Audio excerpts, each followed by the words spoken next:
மனோஜ் நடிகர் தாஜ்மஹால் படம் வந்து ஆர்டிஸ்ட் செலெக்ஷன் 99. அப்போ சினிமாவுக்கு வந்து நான் 96, 97 வந்து அப்போ ஆர்டிஸ்ட் செலெக்ஷன் நடக்கணும் எல்லாமே போவாங்க. ஏன்டா எப்படி வந்து வெளியூருக்காரங்களுக்கு எல்லாமே வந்து சென்னையோ சினிமான்னு சென்னைக்கு யாரு வந்தா ஒரே அட்ரஸ் பாரத் ராஜா சார் ஆபீஸ் தான். அப்போ என் ஃப்ரெண்டு சொன்னேன், இந்த மாதிரி ஆர்டிஸ்ட் செலெக்ஷன் நடக்கிறா வந்துருங்கடா அப்படின்னேன். சரி ஓகேன்னு, டேய் சும்மா இப்படி பேண்ட் ஷர்ட்ல வராதுங்களா, பாரத் ராஜா சார் ஆபீஸ் கிராமத்துக்காரத்தான் பிடிக்கும், அது கருப்பா இருக்கிறது ரொம்ப பிடிக்கும் அவருக்கு, அதே கட்டப்பில் வாடாண்டியா. சரி நல்ல கோடு போட்டு டவுசரை போட்டு கையில் தூக்கி நெஞ்சு வரைக்கும் கட்டிக்கிட்டு செருப்பை போட்டு கிளம்புனே, ஒரு மஞ்சள் பை ஒன்று எடுத்துட்டு போடா அப்படின்ட்டா. வாங்கி போட்டு நானும் என் ரூம் மட்டும் 2 பேரும் கிளம்பிட்டு வேகமாக கிளம்பிட்டோம். போனா அப்பாவுடைய ஆபீஸ் இருக்கு, அந்த ஆபீஸ்க்கு வெளியில நிக்கிறோம், கூட்டமா இருக்கு, உள்ள செலக்ஷன் நடந்துட்டு இருக்குங்கப்பா. அப்ப வெளில நிக்கிறோம். அப்ப அந்த இஸ்திரி பெட்டி தேய்க்கிறவர் சொல்ல, தம்பி எந்த ஊருக்கு பண்றாரு, மதுரை.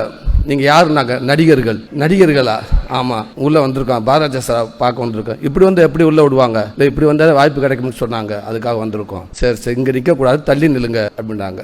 சரி தள்ளி நின்ற உடனே என் ஃப்ரெண்டு நான் சொன்னேன், டக்குன்னு ஒரு பீடி எடுத்து கை விட்டு பத்த வைடா அப்படின்ட்டா. எதுக்கான்ட்டேன், அவங்க பாக்குறப்ப பீடியை பத்த விடா, கிராமத்துக்காரங்க பீடியை பத்த வச்சு ஸ்டைலா நின்றாங்க, டக்குன்னு கூப்பிடுவாங்க அப்படின்னு. பீடியை பத்த வச்சாவே நாங்க இங்க பத்த வச்சு அவன் இஸ்திரிக்கார தனியத்துக்கு ஊற்றி திரும்பி போயிருங்க, தள்ளி போயிருங்க, இங்கெல்லாம் பீடிக்க கூட தள்ளி போயிருங்கடான்டா.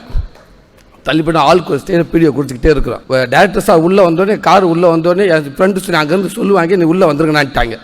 ஏன்ட்ட எத்தனை பேருக்கு பூரா ஸ்டைலாக அப்படி பேண்ட்டு பண்ணிப்பாங்க, உங்களை தனியாக தூக்கிடுவாரா, கும்பலோட நிற்காதீங்க, தனியாக நில்லுங்க அப்படின்ட்டியா. நான் வெயிட்டிங் கூட்டம் நிற்க பயங்கரமாக இருக்குது. கார் வந்துச்சு, உள்ளே போயிட்டார் சார், கொஞ்சம் நேரம் அப்படின்ட்டியா.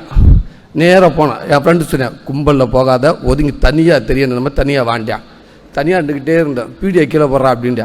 விட்டு அப்படியே இருந்துக்கிட்டே இருக்கும், டயம் ஆகிக்கிட்டே எல்லாம் போயிட்டு வந்துட்டு நாங்கள் வழக்கம் மரத்தை சுற்றிக்கிட்டே தெரியும், ஒரு போய் உள்ளே கூப்பிடலை. அப்படியே போனோம். இந்த கூட்டத்துக்கு பின்னாடி அங்கிட்டு ஒரு சின்ன கூட்டம் சலசலப்பு இருந்துச்சு அந்த அப்பார்ட்மெண்ட்டுக்குள்ளே. அங்கேருந்து நேரம் வந்தாங்க, எங்கள் கிட்ட வந்து நின்றுட்டு கேட்டாங்க, அவங்க பார்த்து இவங்களான்ட்டான், அவங்க தான்ட்டாங்க. அப்படியே 2 பேர்த்து வாண்டு கூப்பிட்டாங்க. தள்ளி நேராக போனோம், வாங்க நீங்கள் யார் இப்போ நடிகர்கள், இங்கே வாங்க நடிகர்கள் தானே, வாங்க கூட்டு போனாங்க. ஆஃபீஸை கடந்து ஒரு உள்ளே ரொம்ப தூரம் கூட்டு போயிட்டு இருக்காங்க. கூட்டம் இங்கே இருக்குது, ஆஃபீஸ் இங்கே இருக்குது, ஏன்னா நம்மளை ரொம்ப தூரம் உள்ளே கூட்டு போயிட்டு இருக்காங்க, சம்மந்தம் இல்லாமட்டு. நேராக போய்ட்டு ஒரு ஆஃபீஸ் கீழே உட்காரா கீழே அப்படின்ட்டாங்க. ஹலோ உட்காரா அப்படி 2 பேரும் உட்காந்தா. வந்தாங்க, எத்தனை நாள் அங்கே கார் டயர் எடுத்துக்கிட்டு இருக்கீங்க அப்படின்னாங்க. கார் டயரவா? அப்பப்போ உள்ளே வந்து ஒரு கார் டயரை கட்டிட்டு போயிடுறாங்களா, அங்கே வச்சிருக்க டயரை, ஸ்டெப்னு டயரை, இதை நாங்கள் தான் எடுத்தோம்ட்டு எங்களை தூக்கிட்டு போயிட்டாங்க. அண்ணே சத்தியம் நாங்கள் டயர் எடுக்கவே இல்லைன்ட்டு. இல்லைங்க இவங்க மேலே ஆள் தாங்க வந்து எடுத்து போயிட்டுருக்காங்க, கொன்னே விடுவேன். அந்த ஒரு 4 நாளைக்கு நாங்கள் வந்து எவன்டா அண்ணே சத்தியம் நாங்கள் இல்லைன்னே, நாங்கள் நடிகர்கள் ஓங்கி அடிச்சு விடுவேன். நடிகருக்கு இங்கே என்ன வேலை? இல்லைங்க பாரராஜா சார் ஆஃபீஸ் இருக்குது. இப்படி தான் நடிகர் வருவாங்களா? இல்லைண்ணே இப்படி வந்தாதானே அவர் கூப்பிடுவாருன்னு சொன்னாங்கண்ணே, இப்படி வந்தால் வாய்ப்பு கொடுப்பாருன்னு சொன்னாங்க அப்படின்னு.